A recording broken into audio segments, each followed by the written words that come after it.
क्योंकि हमारे पास आपको ये बताने के लिए पर्याप्त विज्ञान मौजूद है कि अगर मिट्टी में जैविक सामग्री 3% हो तो उस भोजन में और कौन से सूक्ष्म पोषक तत्व होंगे, उनके क्या स्वास्थ्य लाभ होंगे। ऐसा न होने की सिर्फ एक ही वजह है, एक ही दिशा में संकल्प के साथ काम करने में कमी। यही वो चीज है जिसे मैं आइवरी कोस्ट में COP15 कार्यक्रम में सामने रखना चाहूंगा। हर देश, चाहे वो अमीर हो या गरीब, ऐसा कर सकता है और ऐसा करना ही चाहिए।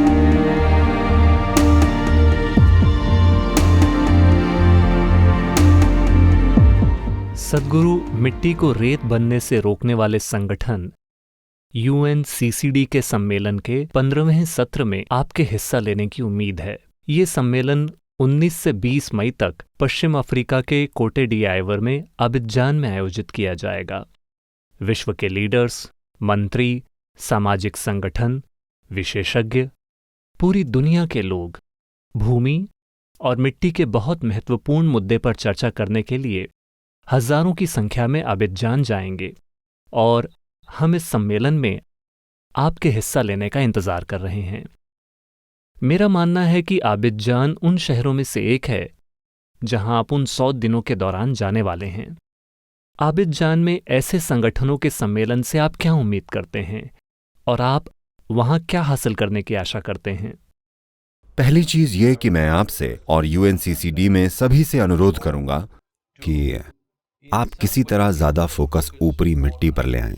दूसरी चिंताएं भी हैं, मैं ये नहीं कह रहा हूं कि आप उन्हें छोड़ दें, पर सरल नीतियों की बात हो तो हमें ध्यान इस पर लाना होगा। यूरोपीय संघ के साथ साथ इन 197 देशों से मैं यही अपील करना चाहता हूं कि उदाहरण स्थापित करने के लिए ये एक महत्वपूर्ण कदम है। एक महत्वपूर्ण बात यह है कि किसान को खेत में जैविक या ऑर्गेनिक सामग्री बढ़ाने के लिए प्रोत्साहन मिलना चाहिए। अभी ऐसे कई प्रोडक्ट हैं जिन्हें ऑर्गेनिक या जैविक माना जाता है, तो दूसरे उत्पाद क्या हैं? वो पक्का अजैविक नहीं है, हम ये जानते हैं। तो अगर हम इसका स्तर ही बदल दें, यानी कि खेतों में ऑर्गेनिक सामग्री का एक निश्चित प्रतिशत हो। उदाहरण के लिए अभी इस समय उत्तरी यूरोप में ये 1.48% है। अगर उत्तरी यूरोप किसानों को ये प्रोत्साहन दे कि अगर वो इसे 3% तक बढ़ा दें। मिट्टी की ऑर्गेनिक सामग्री को टेस्ट करना बहुत आसान है, टेस्ट खेत में किया जा सकता है, आपको लैब जाने की जरूरत नहीं है। अब अगर ये हो गया तो ये प्रोडक्ट मिट्टी में जैविक सामग्री का स्तर 3% तक बढ़ा देने पर, 3% सबसे बढ़िया नहीं है, 3% तो माइक्रोब्स को बस जिंदा रख पाने का भोजन है, पर कम से कम इतना तो होने दें, क्योंकि वो कम से कम जिंदा तो रहेंगे, उसके नीचे तो वो मर रहे हैं और मिट्टी रेत बन रही है, यानी कि सूक्ष्म जीवों को भूखा मारा जा रहा है। इसका यही मतलब है। तो कम से कम उन्हें जीवित रखें और जैसे जैसे ये बढ़ता जाए आप उत्पाद को उसकी जैविक सामग्री के अनुसार लेबल करें। इसी दौरान व्यवसाय और उद्योग इसमें जुड़ जाएं और ये तय करें कि किसान को जैविक उपज का फायदा मिले। ये बहुत महत्वपूर्ण है कि हम खेती से मिलने वाली कमाई को बढ़ाएं, नहीं तो अगले 20-30 सालों में कोई खेती नहीं करेगा।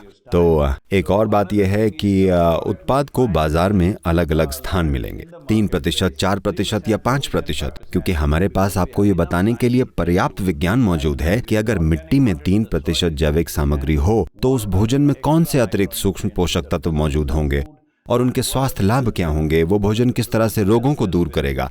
ये सारी चीजों को अच्छे से साबित किया जा चुका है। हमें बस इन चीजों को आपस में जोड़कर एक रोड मैप स्थापित करना होगा ताकि पूरी दुनिया अगले 8 से 12 सालों में कम से कम 3 से 6% कार्बनिक सामग्री की ओर बढ़े।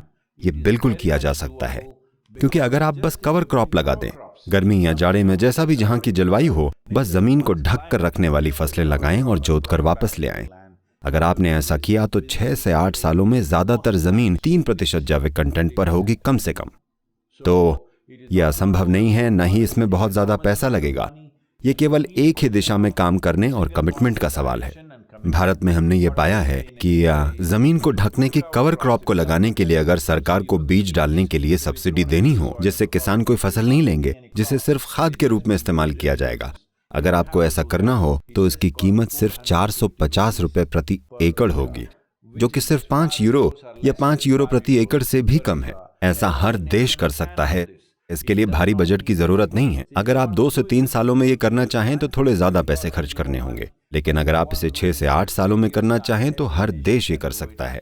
ऐसा न होने की सिर्फ एक ही वजह है, एक ही दिशा में संकल्प के साथ काम करने की कमी। बस यही बात मैं आइवरी कोस्ट में COP15 में सामने लाना चाहूंगा कि ये 197 राष्ट्र अगर वे इसे इस तरह से देखें कि केवल ऊपरी मिट्टी पर ध्यान केंद्रित किया जाए और इसको लेकर कमिटमेंट हो, तो उसमें ज्यादा पैसा नहीं लगेगा, इसमें कोई बहुत बड़ी तकनीक नहीं लगेगी। हर गरीब और अमीर देश ऐसा कर सकता है और ऐसा किया जाना चाहिए। अगर आप इस दुनिया में और आने वाली पीढ़ियों के भविष्य में रुचि रखते हैं, UNFAO ये कह रहा है कि जो भोजन अभी हम खा रहे हैं, The food that we are eating right now belongs to the unborn child. Yeah.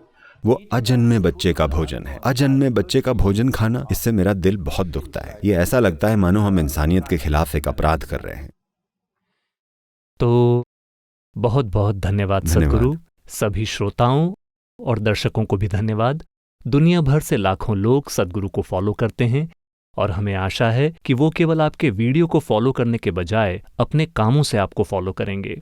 और हम दुनिया भर के सभी लोगों से ये कहना चाहते हैं कि वे इस प्राकृतिक पूंजी यानी मिट्टी का ध्यान रखें, क्योंकि मिट्टी ही जीवन है, मिट्टी ही हमारा भोजन है, हमारी हवा है, पानी की क्वालिटी है, हमारी सेहत की क्वालिटी है और ये उस पौष्टिक भोजन की क्वालिटी भी है जो हम सभी के लिए जरूरी है। तो मैं आप सभी को आपकी भागीदारी के लिए धन्यवाद देता हूँ। सद्गुरु आपको आपके दौरे के लिए धन्यवाद।